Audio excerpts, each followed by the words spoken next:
ბრუნდებით პირდაპირ ეთერში ამჯერად ჩვენი სტუმარი გახლავთ საპარლამენტო უმრავლესობიდან ირაკლი ქადაგიშვილი ბატონო ირაკლი საღამომშვიდობისა.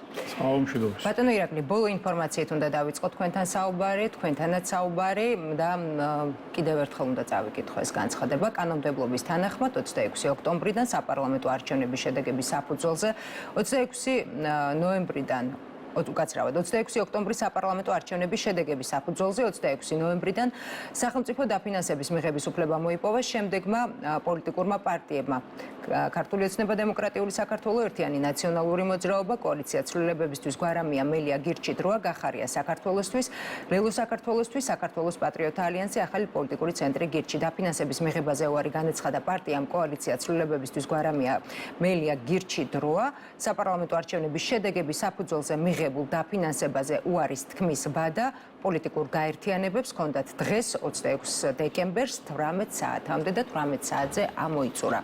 ცხადია, რომ ვინც არ მიმართა 18 საათამდე, შესაბამისად ისინი აიღებენ დაფინანსებას. დაფინანსების აღება ნიშნავს თუ არა ამ პოლიტიკური პარტიების და გაერთიანებების მხრიდან არჩევნების ლეგიტიმურად აღიარებას. ცითრალე რომ ამ სიტყვასაც კი არ მიუსადაგებდი ლეგიტიმურად აღიარება, იმიტომ რომ ამ არჩევნებს კიდევ ერთხელ ვიმეორებ, არ ჭირდება ვიღაცეების დათქმა, ვიღაცეების სკვერის დაკვრა და ვიღაცეების მხრიდან ლეგიტიმაციის მინიჭება. მით უმეტეს ამ პარტიების მხრიდან, რომლებსაც ასე თქვა დღეს უკვე დაფინანსება ჩაერისხათ, ეს უბრალოდ არის რეალობის აღიარება. ანუ რეალობის იმისა, რომ ამათ იციან კარგად, რამდენი ხმა აიღეს და ამის სანაცვლოდ კანონმდებლობით რა თანხა ეკუთვნის და ამ თანხაზე უარს არ ამბობენ, იღებენ. გამომდინარე აქედან კიდევ ერთხელ ნიშნავს ეს იმას, რომ სამართლებრივ სახელმწიფოში ძალიან რთული არის, რომ მიტინგებზე წამოსროლი ლოზუნგით გააკეთო შენ პოლიტიკა. იმიტომ რომ სამართლებრივ დემოკრატიულ სახელმწიფოში არსებობს უამრავი სამართლებრივი დემოკრატიული მექანიზმი, რომელიც შენ გინდა თუ არ გინდა მუშაობს და გაიძულობს, რომ ან საერთოდ სისტემის გარეთ დარჩე და საერთოდ ყოველგვარი საკანონმდებლო თუ დემოკრატიული ჩარჩოს გარეთ დარჩე, ან გაიძულებული ხდები, რომ ნაბიჯ ამ სამართლებრივ დემოკრატიულ სისტემას თვალი გაუსწორო და იმღებლობა ქონდეს. ბატონო ირაკლი, გაქვს თუ არა ერთგვარი მოლოდინი, რომ ეს ოპოზიციური პარტიები შემოვლენ საკანონმდებლო ორგანოში? მე ვფიქრობ, რომ ადრე თუ გვიან, რა თქმა უნდა, ეს ასე ვთქვათ, ნაბიჯი მათ გადასადგმელი ექნება. კონკრეტულად რომელ დღეს ამას ვერ გეტყვით, ჩვენ გვახსოვს წინა გამოცდილება, როდესაც ამას რამოდენიმე თვე დასჭირდა, 6 თვე დაახლოებით, მაგრამ მე ვფიქრობ, რომ ეს ადრე თუ გვიან მაინც მოხდება და რაღაცა ნაწილი იმ დეპუტატებისა, რომელიც უფლებამოსილებად 61 დეპუტატისა ცნობილი არის, რაღაცა ნაწილი მე ვფიქრობ აუცილებლად შემოვა პარლამენტში.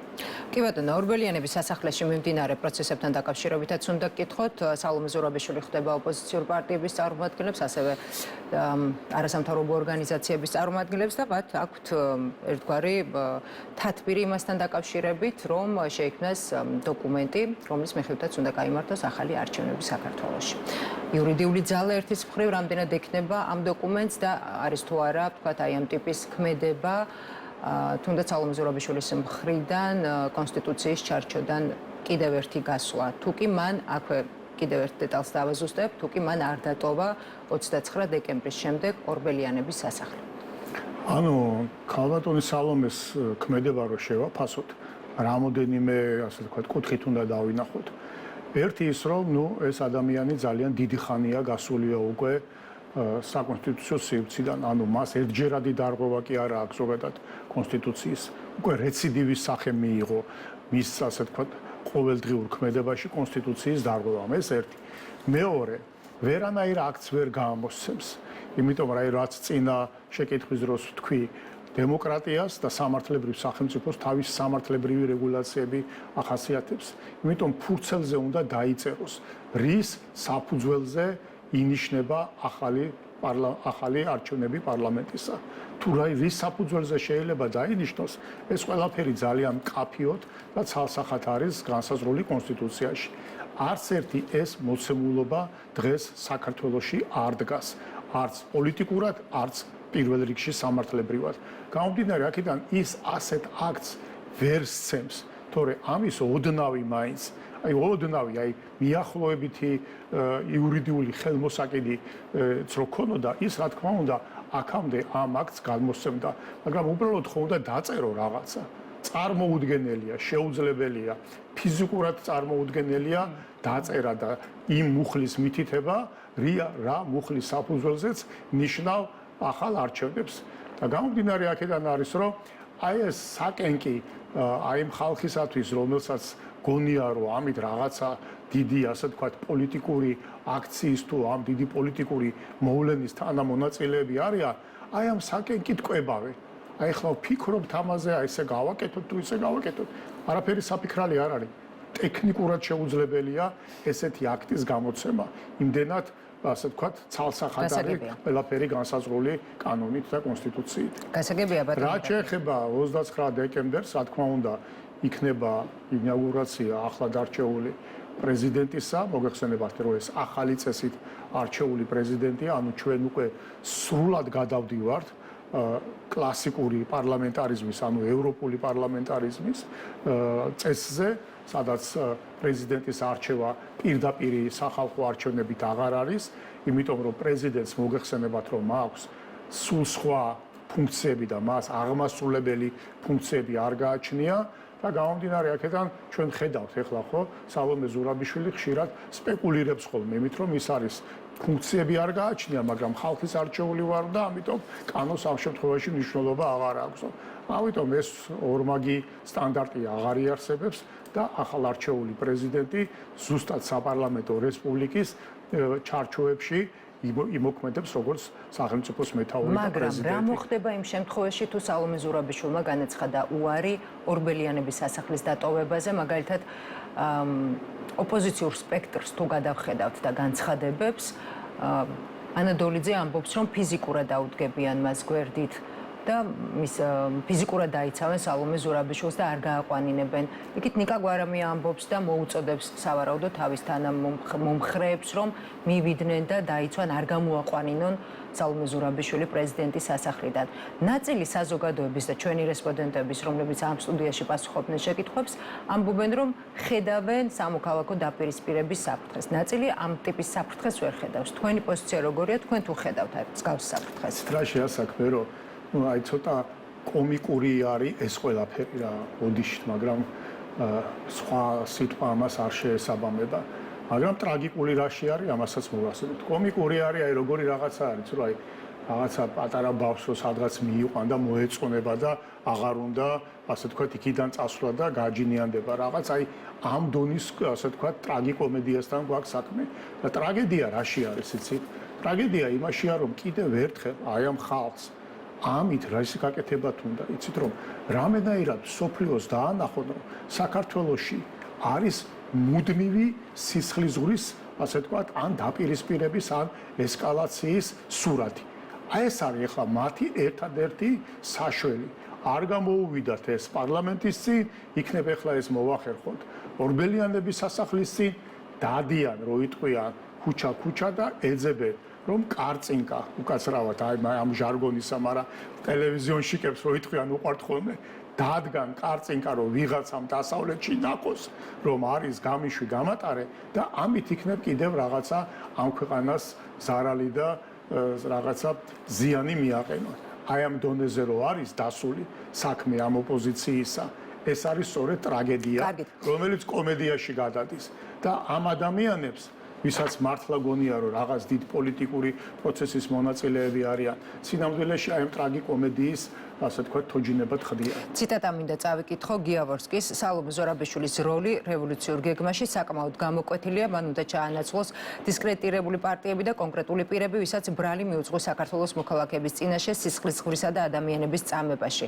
ასეთია თქვენი თანაგუნდელის პოზიცია, რევოლუციური გეგმა თქვენი აზრით კვლავ არის თუ არა ძალაში, ეს ერთი და მეორე რა რესურსი აქვს ასეთ შემთხვევაში, თქვათ, აი ამ გეგმას და რა ბედიელის აი ამ გეგმას 29 დეკემბრის შემდეგ. ჩვენ როგორც ვხედავთ, ხომ, აი ეს რევოლუციური გეგმა, რომელიც ქალბატონმა ტორტონმა მაკეინის ინსტიტუტის ერთ ამ პროექტის ხელმძღვანელმა დადო, ხო, არჩევნები რო დამთავრდება, მერე როგორ უნდა იმოქმედონ.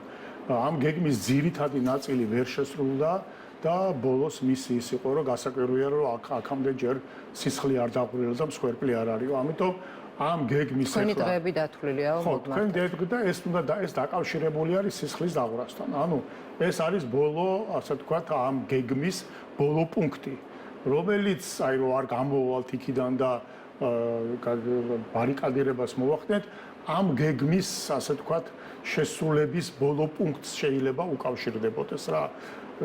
ეს არის თორე სხვა მთელი ეს გეგმა რევოლუციისა და ამ მეიდანიზაციისა უკვე ჩავლილი არის. დარჩა ის, რაც მათ თავისი პირით თქვეს, რომ რატო აქამდე სისხლი არ დაიღვარა. აი ეს არის, რაც მათ სურთ. ტრაგედია მთელი ამ მოძრაობისა სწორედ ამაში გახლავთ. ეხლა რა შეეხება იმას, რომ როგორი იქნება 29-ის შემდეგ სალომე ზურაბიშვილის, ასე ვთქვათ, როლი, მისი აქციები მკვეთრად დაეცემა.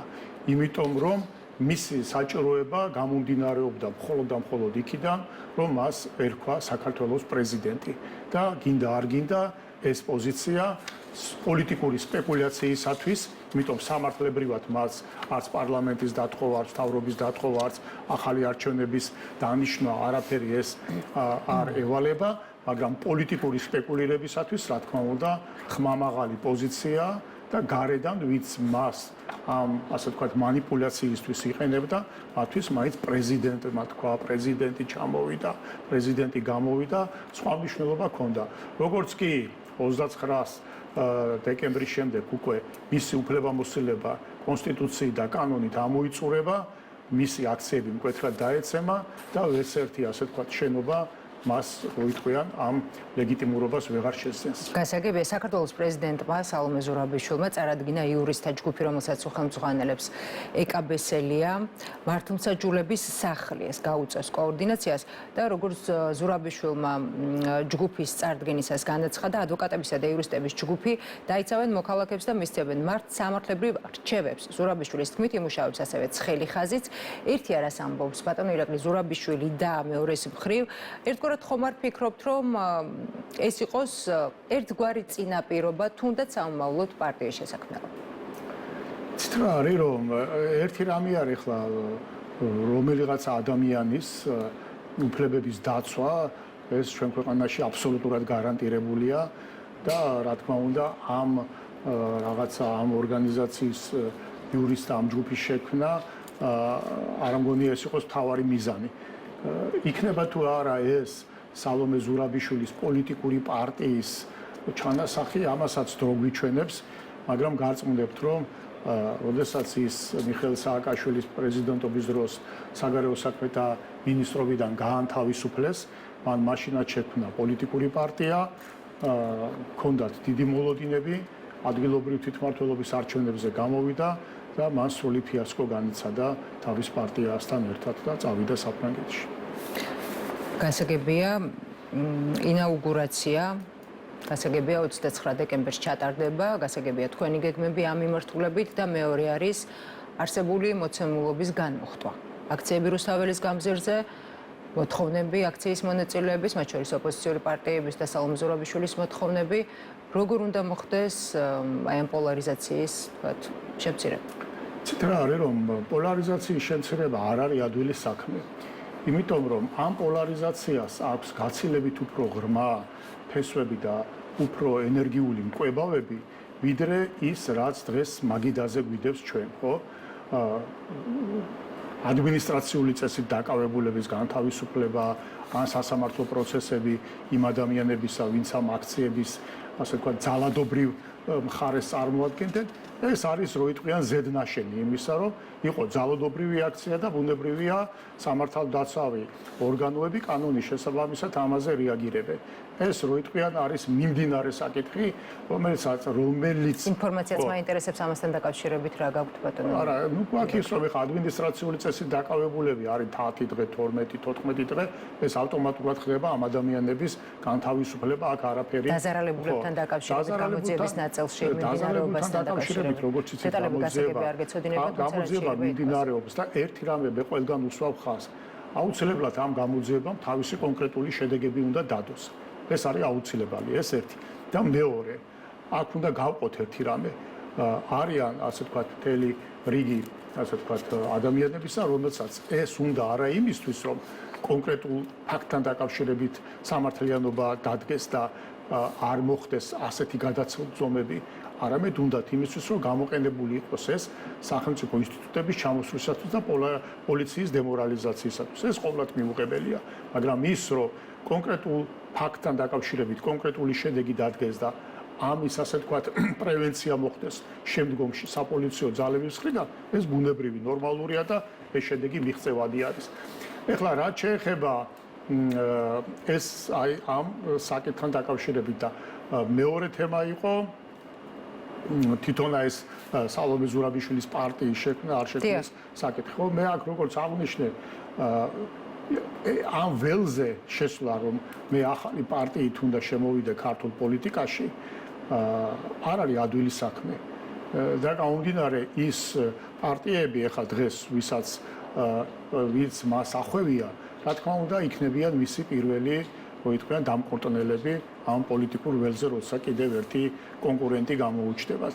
ასე რომ ჩვენ უკვე ხედავთ, რომ მისი უფლებამოსილების ამოწურვასთან ერთად მისი საჭიროება ამ პოლიტიკური პარტიების მხრიდანაც მინიმუმამდე იქნება აღქმული და ამ წინააღმდეგობებს ჩვენ უკვე ვხედავთ, იმიტომ იყო იგივე ნაციონალური მოძრაობის მხრიდან რამოდენიმე განცხადება სალომე ზურაბიშვილთან მიმართებაში, რომ ვერ გაიგეს მისი ეს თქვათ გადაწყვეტილებები თუ ნაბიჯები რამდენად კონკრეტული და მტკიცეა და სხვა ამ ასე თქვათ პოლიტიკური წრიდანაც ესეთი განცხადებები გაკეთებული არის.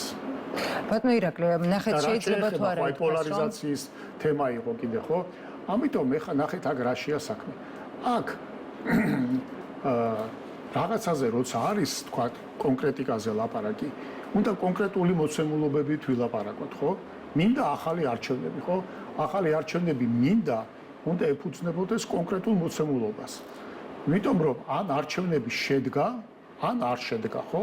ამას ხო თავისი საზომები გააჩნია, თავისი დათვლადი და აღწერადი მოცემულობები არის, რითაც ფასდება არჩევნები შედგა, არ შედგა და ასე შემდეგ, ხო?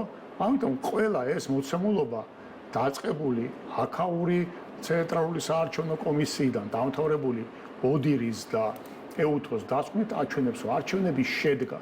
ის რომ შენ არჩევნების შედეგები არ მოგეწონა და ამიტომ თან გარედან ხარ გაგულიანებული და ეს გეგმა ამ მაკეინის ინსტიტუტმა მოგაწოდა, რომ არჩევნების შედეგების არ მოწონების შემთხვევაში რა ნაბიჯები უნდა გატადგა, ეს ვერ გახდება ასე ვთქვათ საქმიანი მსჯელობის საგანი. ამიტომ ჩვენ ესეთ თემებზე საერთოდაც არ ვსაუბრობთ. ამიტომ რაც შეეხება პოლარიზაციას, როგორ უნდა შემცირდეს პოლარიზაცია? პოლარიზაციის შემცირების გასაღები არის უცხოეთში. იმიტომ რომ ეს პოლარიზაცია ნაკვები არის უცხოეთიდან. გასაგებია, თუმცა პასუხისმგებლობა ცხადია, რომ არის ასევე ხელისუფლებაზე, რომელსაც უნდა შეეცადოს და ხელისუფლების პასუხისმგებლობა არის, ხელისუფლება ამიტომ მოქმედებს კანონის შესაბამისად და თუ კანონის შესაბამისად არ ვიმოქმედებთ, ჩვენ მუდმივად ვიქნებით, ასე ვთქვათ, ბანანის რესპუბლიკის რო იტყვიან მოცემულობაში, სადაც პერიოდულად ბატონო ირაკლი, უნდა დაუბრუნდეთ ცესკოს მიერ გავრცელებულ განცხადებას. ნიკა გვარამიამ დაწერა Facebook-ზე, არ უნდა ბევრი ბოდიალი, რეგიონული საკრებულოები და ბიუჯეტები და ასე შემდეგ. მთავარ კითხვას გაეცეს პასუხი, თუ შეიძლება.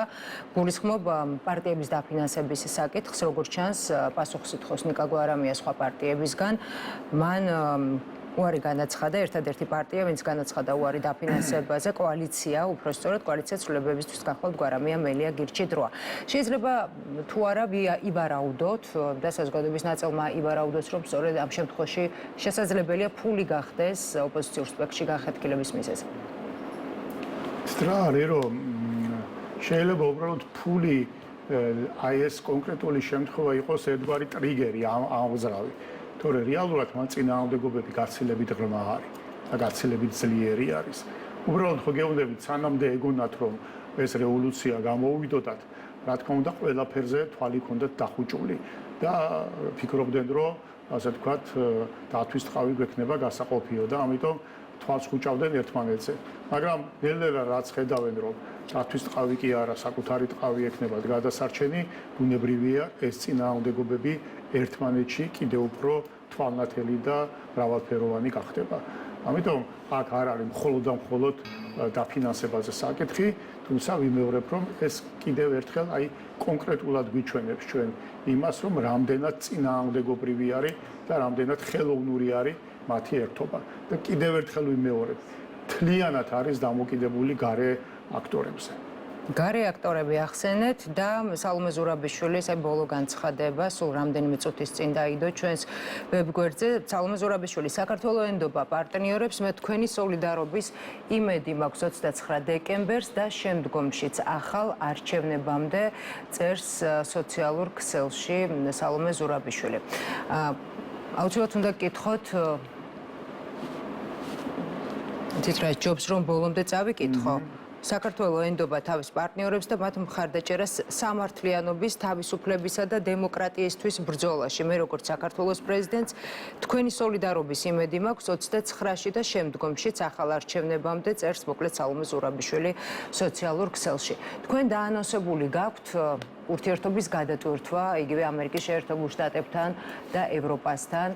ამბობთ რომ 20 იანვარი არის ერთგვარი წყალგამყოფი და ის თარიღი, როდესაც რის შემდეგაც მოცემულობა სრულად შეიცვლება. საკმაოდ ხისტი განცხადებები გვესმის მთელი ამ ხნის განმავლობაში საქართველოს ხელისუფლების მისამართით უცხოეთიდან და როგორც ჩანს სალომე ზურაბიშვილსაც აქვს მათი მხარდაჭერის იმედი. რა მოცემულობის წინაშე დავდგებით 20 იანვრის შემდეგ, რამდენად რეალისტურია იმ მოლოდინის გამართლება, რა მოლოდინიც ამ შემთხვევაში ქართულ ოცნებას აქვს. იცით რა არის, რომ ხანდახან არასწორად ხდება ხოლმე ბევრი რაღაცას ინტეგრირება რა. 20 იანვარი არ ნიშნავს, რომ ეს არის საქართველოს დღე. და ტრამპი და მისი ადმინისტრაცია 20 იანვარს ელოდება, რომ აი ახლა მოვალთ ჩვენ და ნახავთ საქართველოს ან როგორ ავაყვავებთ, ან როგორ რაღაცა სხვას დავმართებთ, ან ასე შემდეგ. 20 იანვარი არის ზოგადად. ანუ იმ განცხადებებიდან, იმ საარჩევნო პროგრამიდან, იმ ასე ვთქვათ პოლიტიკური მთელი ამ კურსი, რასაც ტრამპი და მისი ადმინისტრაცია აცხადებს, ზოგადად ცვლის სოფლიო პოლიტიკაში ბევრ მოცემულობას. აი ეს არის მნიშვნელოვანი და ამის მოლოდინში საქართველოს კი არ არის მარტო. დაწყებული ევროპიდან დამთავრებული, რა ვიცი, ჩინეთამდე ყველა ამის მოლოდინში არის.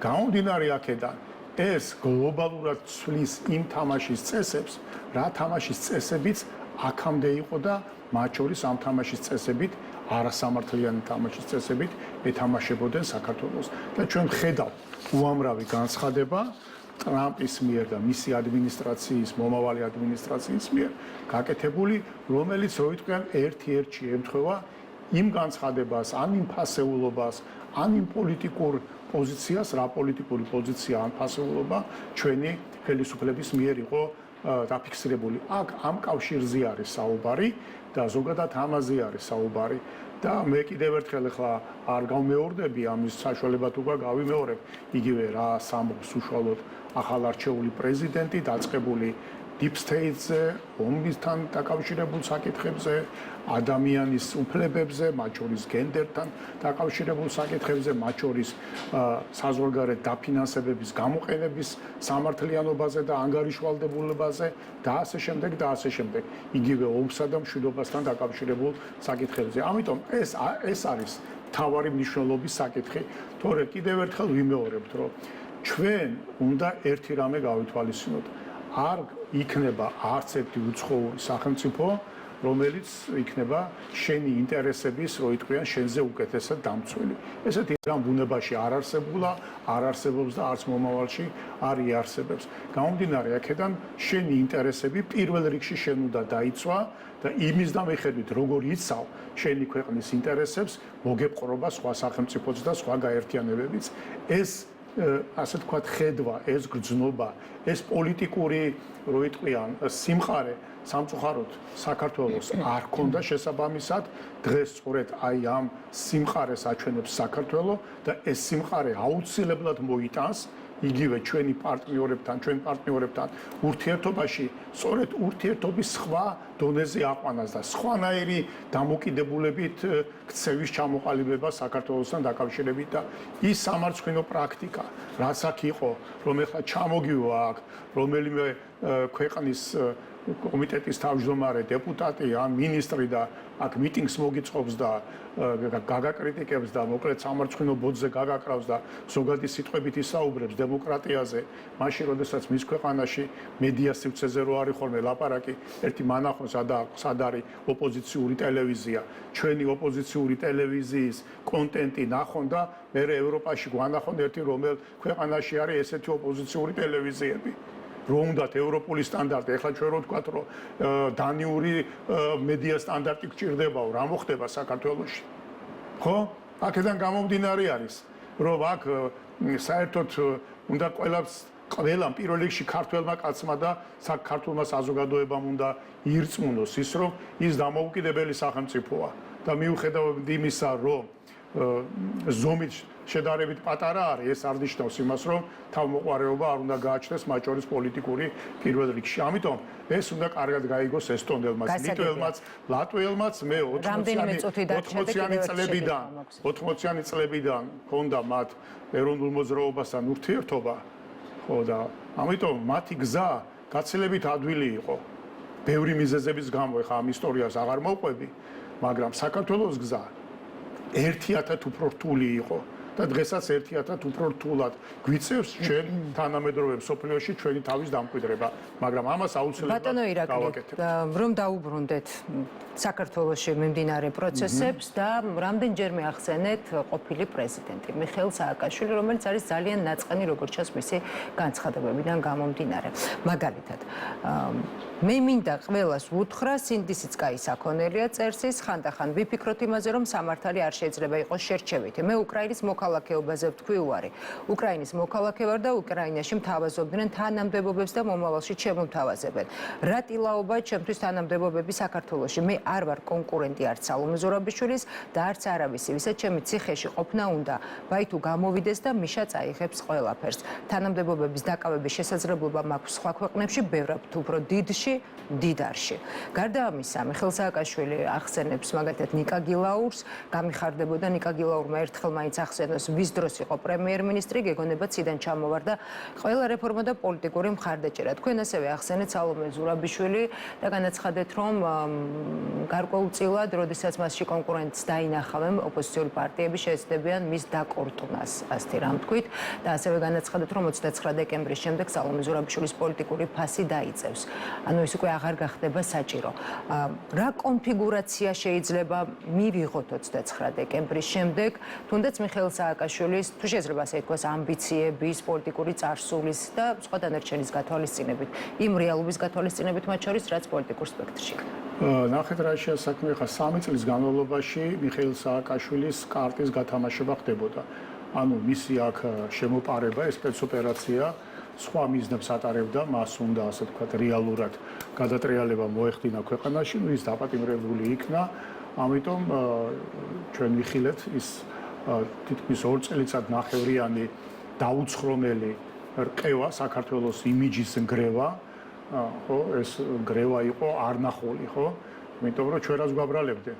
პუტინის დავალებით მოწამლეს ადამიანი, მე აწამეს პუტინის დავალებით და ავიცი 1000 უბედურება რაც კი შეიძლება ობილატელის ასე ვთქვათ გონებაზე მსოფლიოში ზემოქმედება მოახდინო. ყველაფერი საქართველოს ეს რა თქმა უნდა დაწამეს ისე რომ ერთხელ ბრწყალებში დემოკრატიულ საზოგადოებას ევროპაში ამაზე რეაქცია არ ქონია. ისევ სტრასბურგის სასამართლო თქვა რომ რასაც თქვენ ამბობთ და რასაც თქვენ რეზოლუციებში წერთ არის მტკნარი სიცრუე. ხო, მაგრამ რა მნიშვნელობა აქვს ახლა ფაქტს? თავარია პოლიტიკური მიზანი ვის რა აქვს და ამ მიზნის მისაღწევ გზაზე რა თქმა უნდა ყველაფერზე წავლენ, ყველანაირ ფასს გადაიხდიან, ყველანაირ მორალურ, ასე ვთქვათ, პრედესტალს დათმობენ და დემოკრატიის ყველა წესს დაანგრევენ, დაარღვევენ. ეს რაც შეეხება სააკაშვილს. ამიტომ ნახეს რომ აი მთელი ამ კამპანიით შედეგი ვერ დაიდო, ამიტომ დროებით სააკაშვილი გვერდზე გადადეს.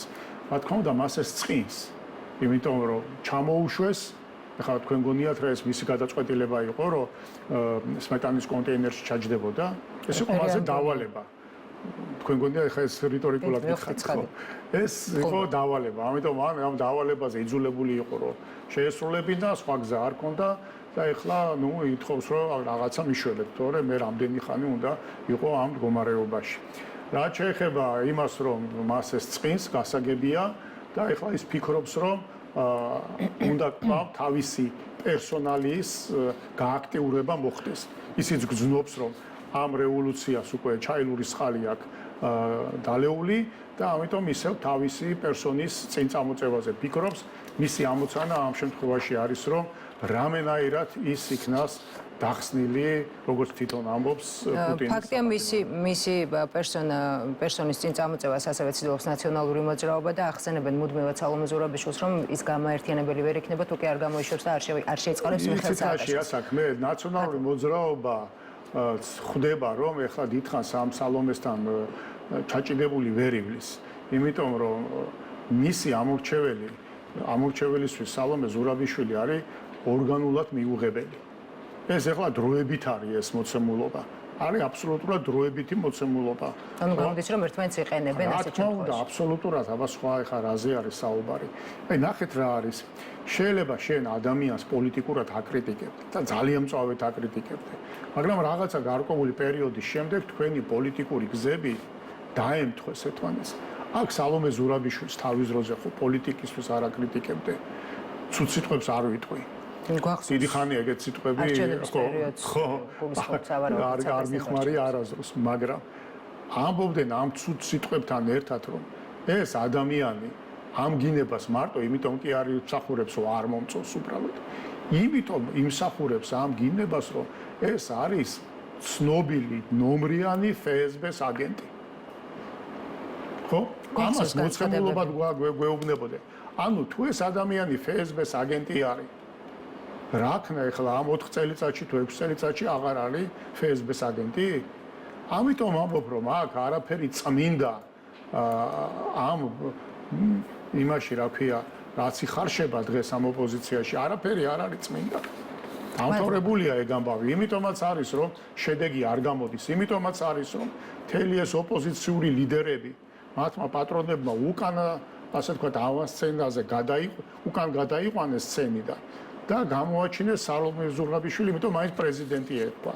მადლობა ძალიან. დამთავრდა ამი ყველაფერი. მადლობა საპარლამენტო უმრავლესობიდან ირაკლი ქადაგიშვილი საუბრობდა პირდაპირ ეთერში.